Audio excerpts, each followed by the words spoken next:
Bien, daremos inicio al estudio de la sección 6.3 sobre núcleo e imagen de una transformación lineal. Para eso, comencemos con la siguiente definición.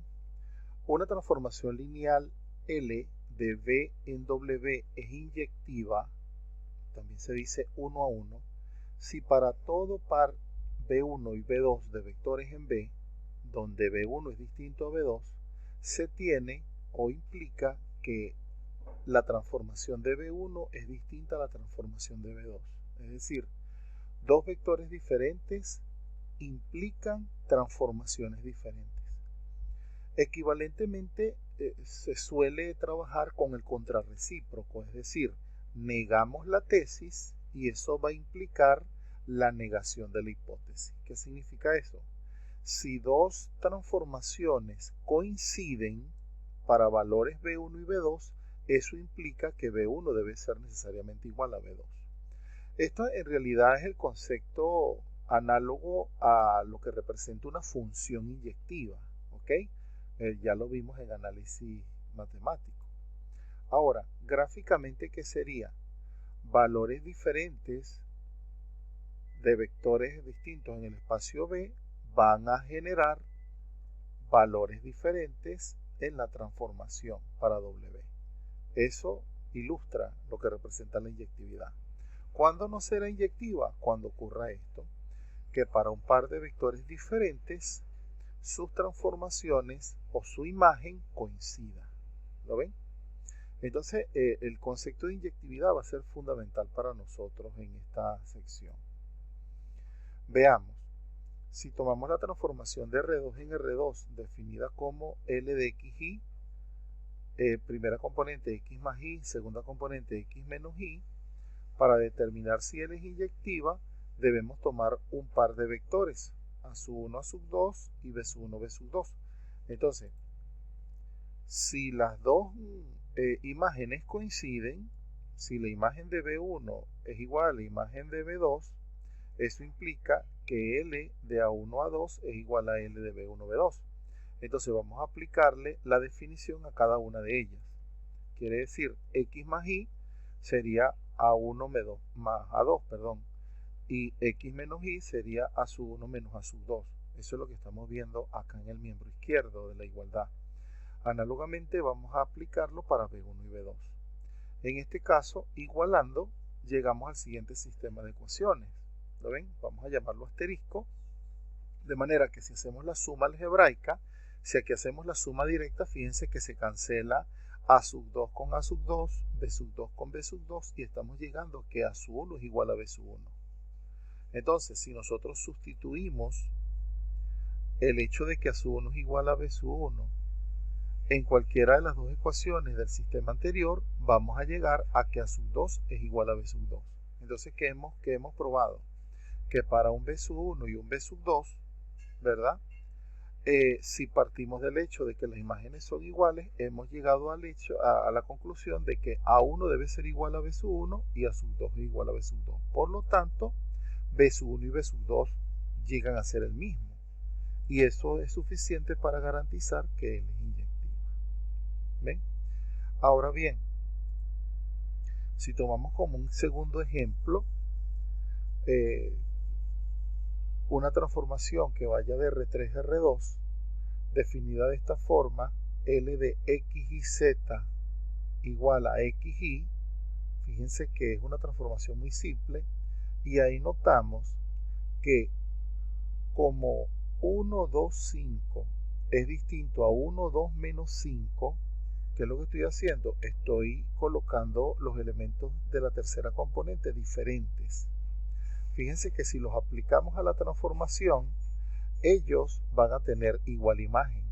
Quiere decir que para un par de vectores diferentes en el espacio de partida, su transformación coincide y representa el 1, 2 en el espacio de llegada. Por lo tanto, L no será inyectiva. ¿Lo ven? Quiere decir que tenemos transformaciones lineales, unas que pueden ser inyectivas y otras que no pueden serlo. Ahora, vamos con otro concepto. Ya tenemos claro qué significa cuando una transformación es inyectiva. Sea L del espacio B en W una transformación lineal. El núcleo o kernel de L es el subconjunto de B que consta de todos los vectores B tales que L de B es igual al 0 de W. Eso es el equivalente a las raíces de los polinomios o las raíces de las funciones en el conjunto para las funciones reales. En este caso estamos diciendo quiénes son los elementos del núcleo. Serán todos los B que pertenezcan al espacio de partida, de manera que su transformación vaya a parar al 0 del espacio W. ¿Vieron? O sea que es el equivalente a cuando nosotros buscábamos los ceros de un polinomio o los ceros de una función real cualquiera. En este caso, a ese conjunto B lo vamos a llamar núcleo. Supongamos, volvamos al ejemplo anterior, sea L de R3 en R2, definida como L de X y Z igual a XY. En este caso, fíjate que el vector 002 pertenece al núcleo de L, ya que si le aplicamos L al 002 me va a dar el 00.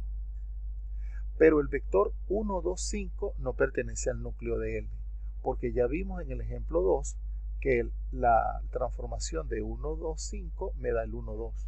O sea que no todo elemento de R3 al aplicárselo a la transformación me va a generar el 00. Pero fíjense que acá, si yo hubiese colocado en lugar del 002, coloco el 005, 007, también me genera el 00. Así, para determinar el núcleo de L, debemos encontrar todos los X de R3 tales que L de X igual a 0. Es decir, vamos a buscar los X de la forma X1, X2, X3, de modo que L de X1, X2, X3 sea 00. Pero sabemos que L de X1, X2, X3 es X1, X2. O sea que basta con hacer X1 y X2 igual a 0 para poder garantizar que esto exista. ¿Qué significa? Que el núcleo de L consta de todos los vectores de R3 de la forma 00R. Es decir, que R funge como variable libre. Quiere decir que el núcleo de la transformación representa el eje Z. El núcleo de L lo representa el eje Z del espacio tridimensional. A esta función se le llama función proyección, ¿ok? Porque fíjense que estamos proyectando el X y Z al plano XY. ¿Bien? Muy bien. Ahora veamos como cuarto ejemplo lo siguiente. Si L va de R4 en R2 y se define como L de X1, L de X y ZW como X más Y, Z más W, fíjate que aquí lo estamos viendo como un 4 vector. El 4 vector, aplicándole la transformación, se convierte en un 2 vector. Entonces, fíjate que el núcleo de L consta de todos los vectores U de R4 tales que L de U es igual a 0. O sea, tenemos que ver cómo van a ser los vectores U de tal forma que todos ellos me conduzcan al 0. En este caso, ¿qué es lo que estamos haciendo? Lo que tenemos es que ver cuándo esta expresión de acá es igual a 0. Y si lo llevo al sistema matricial, ¿qué va a ocurrir? Va a ocurrir que el núcleo de L consta de todos los vectores de la forma dadas acá. Vamos a ver, yo voy a tratar de buscar, permítanme ver si puedo con acá puedo expresar lo que quiero. Vamos a suponer que tengo a X, ahí por conveniencia yo lo voy a llamar menos X. A W yo voy a tener aquí un Z y al W yo lo llamo menos Z. Entonces, si a X lo llamo R y a Z lo llamo S, ¿qué voy a obtener? Voy a obtener que cualquier vector va a ser de la forma R menos R, S y menos S. ¿Lo ven? Repito, R menos R, S y menos S. y menos S. Entonces, ¿qué me va a implicar esto? Me va a implicar que el núcleo de L consta de los vectores de la forma R menos R, S menos S. Y al descomponerlo, voy a obtener acá un par de vectores que me van a generar el núcleo. Quiere decir que en este ejemplo, el núcleo L consta de las combinaciones lineales de los vectores 1 menos 1, 0, 0 y 0, 0, 1 menos 1, el cual es un subespacio vectorial de R4. ¿Lo ven? Y eso es muy importante porque quiere decir que el núcleo no lo forman es un conjunto finito de vectores, sino que aquí van a estar agrupados un conjunto infinito de vectores, que todos los cuales al aplicarlos a la transformación me van a conducir al cero. Ahora continuemos. El teorema 613 dice lo siguiente: sea L de B en W una transformación lineal, entonces el núcleo de L es un subespacio de B. Bueno, lo estamos viendo acá, lo vimos de alguna manera en el ejemplo 4. Y como observación, o más que observación, sería como semiconcepto, la dimensión del núcleo se denomina nulidad de L. Quiere decir que en el ejemplo anterior, la dimensión del subespacio dado por el núcleo es 2. Y en el ejemplo 3, la nulidad es 1. Recuerden que en el ejemplo anterior, el que era la función, la proyección, ¿verdad? Me daba el subespacio. Vamos a verlo. Disculpen, esto está muy...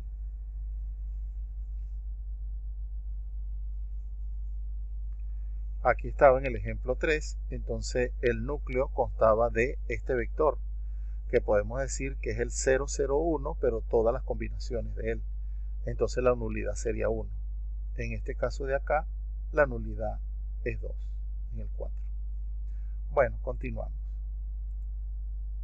Ahora veamos, en el teorema 632, dice, una transformación lineal L de B en W es inyectiva si y solo si el núcleo de L es igual al 0 de B.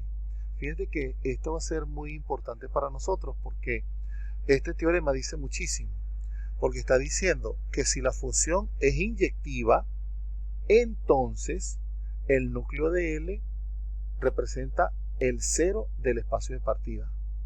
O sea que para funciones inyectivas solamente el núcleo de L va a ser el 0 del de partida y viceversa.